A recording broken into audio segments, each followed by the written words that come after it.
नमस्कार, मैं डॉक्टर विजय शुक्ल।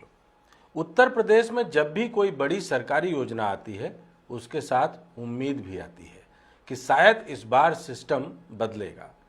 जल जीवन मिशन भी ऐसी ही उम्मीद बनकर आया था।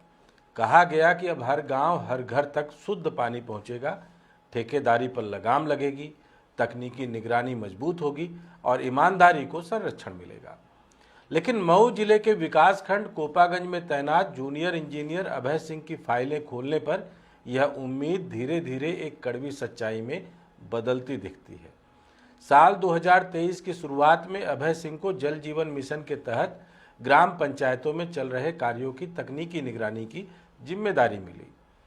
यही वह स्तर होता है जहां योजनाओं की असली परीक्षा होती है।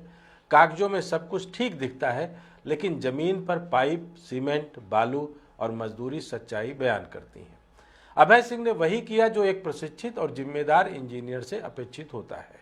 उन्होंने साइट विजिट की, पाइपलाइन देखी, निर्माण सामग्री की गुणवत्ता जांची और जहां गड़बड़ी दिखी वहां चुप नहीं रहे। जनवरी 2023 से ही उनके पन्नों में यह दर्ज होने लगता है कि कुछ ग्राम पंचायतों में घटिया पाइप डाले जा रहे हैं। कहीं मोटाई मानक से कम है, कहीं सामग्री संदिग्ध है, कहीं काम की गति असामान्य रूप से तेज दिखाई देती है। उन्होंने यह बातें केवल मौखिक रूप से नहीं कही, उन्होंने फोटो खींचे, मोबाइल ऐप पर अपलोड किए, डायरी में नोट किया, वीडियो बनाया, डाला और संबंधित अधिकारियों को लिखित रूप में सूचित किया। यही वह बिंदु था जहां सिस्टम के साथ उनका टकराव शुरू हो गया। पहले चरण में उनकी शिकायतों को औपचारिक रूप से स्वीकार किया गया। उनसे कहा गया कि जांच होगी, सामग्री देखी जाएगी, सुधार कराया जाएगा। लेकिन जैसे जैसे शिकायतों की संख्या बढ़ी वैसे वैसे रवैया बदलता गया। अब सवाल गुणवत्ता का नहीं बल्कि यह होने लगा कि अभय सिंह इतनी बार क्यों लिख रहे हैं। धीरे धीरे शिकायतें समाधान की सूची में नहीं बल्कि समस्या की सूची में रखी जाने लगी। फरवरी और मार्च 2023 की फाइलें बता रही हैं कि ठेकेदारों को यह पसंद नहीं आ रहा था कि साइट पर बार बार निरीक्षण हो रहा है। काम रोकने की बात कही जाने लगी। अभय सिंह ने अपने पत्रों में यह भी लिखा कि निरीक्षण के दौरान उन्हें अप्रत्यक्ष दबाव महसूस होता है, विरोध किया जाता है और यह संकेत दिए जाते हैं कि ज्यादा सख्ती उनके लिए ठीक नहीं होगी। यह कोई असामान्य बात नहीं है। भारतीय प्रशासन में यह दबाव अक्सर अनकहा होता है लेकिन असरदार भी होता है। अप्रैल 2023 तक आते आते स्थिति और साफ हो जाती है। अभय सिंह यह लिखने लगते हैं कि यदि भविष्य में किसी गांव में जलापूर्ति व्यवस्था फेल होती है या कोई तकनीकी दुर्घटना होती है तो उसकी जिम्मेदारी उन लोगों की होगी जिन्होंने घटिया सामग्री को नजरअंदाज किया। यह वाक्य अपने आप में बहुत कुछ कहता है। यह उस अधिकारी की भाषा है जिसे लगने लगता है कि सिस्टम उसे आगे चलकर बलि का बकरा बना सकता है। इसी दौरान एक और पैटर्न उभरता है। अभय सिंह की शिकायतों पर ठोस कार्रवाई की जगह उनके कार्य व्यवहार पर सवाल उठने लगते हैं। यह वही पुराना खेल है जो उत्तर प्रदेश ही नहीं पूरे भारत के हर एक कोने की नौकरशाही में बार बार देखा गया है। समस्या को ठीक करने की जगह समस्या उठाने वाले को ही असुविधाजनक घोषित कर देना। यही से यह मामला केवल एक विकास खंड या एक जिले का नहीं रहता बल्कि एक बड़े प्रशासनिक चरित्र का उदाहरण बन जाता है। यही वह मोड़ है जहां इस पूरे प्रकरण की तुलना मायावती सरकार के समय के एनआरएचएम घोटाले से खुद ब खुद होने लगती है। उस दौर में भी केंद्र की एक महत्वाकांक्षा योजना थी, भारी बजट था, स्वास्थ्य जैसा संवेदनशील क्षेत्र था और फील्ड लेवल पर कई अधिकारियों ने शुरुआती चेतावनियां दी थी। उन चेतावनियों को दबाया गया, नजरअंदाज किया गया और अंत में वही योजना एक बड़े घोटाले और संस्थागत शर्मिंदगी में बदल गई। फर्क सिर्फ यह है कि वहां दवाइयों का खेल था और यहां पानी का, लेकिन दोनों जीवन से जुड़ी हुई थी। जल जीवन मिशन के मामले में भी संकेत वही हैं। आंकड़े बताते हैं कि यह योजना करोड़ों नहीं लाखों करोड़ के पैमाने पर चल रही है।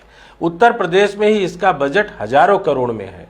ऐसे में अगर शुरुआती स्तर पर गुणवत्ता की अनदेखी होती है तो उसका असर बरसों तक जनता भुगतती है।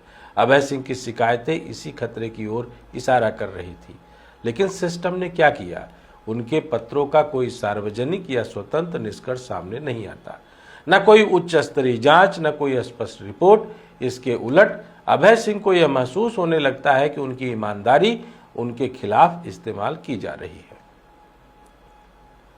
यह वो स्थिति है जहां एक अधिकारी के सामने दो ही रास्ते बचते हैं, या तो वह चुप हो जाए या फिर आखिरी दरवाजा खटखटाए। अप्रैल 2025 में मुख्यमंत्री को लिखा गया पत्र इसी आखिरी कोशिश का दस्तावेज है। यह कोई भावनात्मक गुहार नहीं है, यह एक सीधा प्रशासनिक आरोप पत्र है।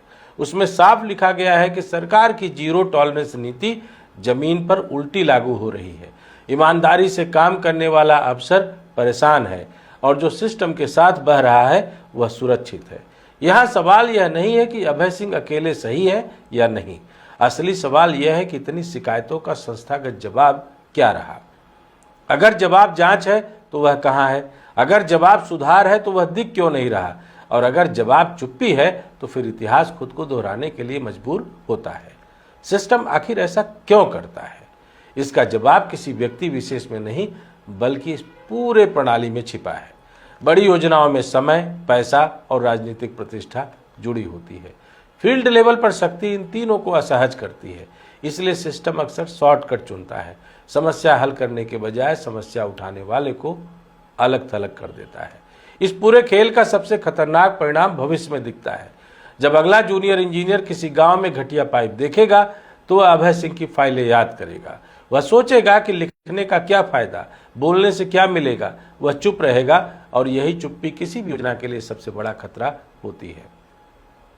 इसलिए कहानी किसी एक अफसर की नहीं है, यह उस सिस्टम की कहानी है जो बार बार दावा करता है कि वह भ्रष्टाचार के खिलाफ है, लेकिन जब भ्रष्टाचार की ओर उंगली उठती है तो वही उंगली काटने को दौड़ पड़ता है।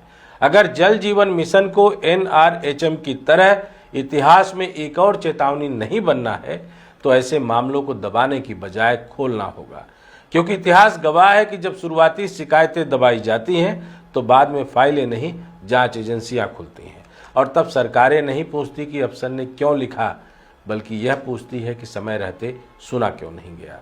अभय सिंह की अगर पूरी शिकायत सही है तो उत्तर प्रदेश में योगी आदित्यनाथ की जीरो टॉलरेंस वाली सरकार की नीति के लिए यह फाइल एक केस स्टडी है, और वो अधिकारी जो अभय सिंह के ऊपर बैठे हुए हैं उनके ऊपर जांच की उंगली उठाए जाने की जरूरत भी है, क्योंकि इस तरीके की कार्रवाई से न आने वाली पौध ईमानदार बनेगी बल्कि देश को वाकई सही तरीके से हर योजना को अंत्योदय तक पहुंचाने की आज़ादी भी मिलेगी।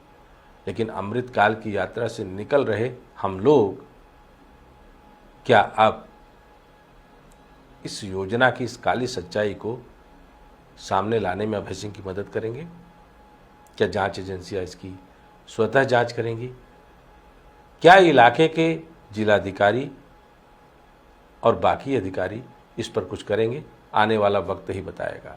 बहरहाल अभय सिंह जो सिस्टम को न्याय दिलाने की कोशिश कर रहे थे, खुद न्याय के कटघरे में है। जय हिंद, जय भारत।